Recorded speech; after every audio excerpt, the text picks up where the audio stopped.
guys, and welcome to the channel. Today I'm going to show you how you can activate the WhatsApp application on your REALME Pad Mini. So if you need the second WhatsApp account and application for the work, for example, with the separated contacts, numbers, message, etc. I'm gonna show you two ways for that. The first one is by opening the Play Store, go to the search bar and look for the WhatsApp, but not for the normal WhatsApp app, look for the WhatsApp Business. Install that one, and by this way we have two WhatsApp application on one device.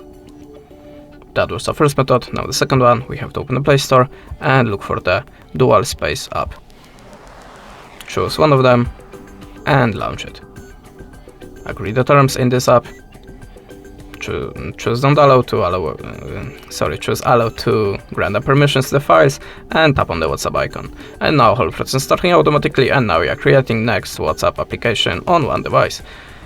That's it. Thanks for the watching. Leave us a subscribe or a comment, and goodbye.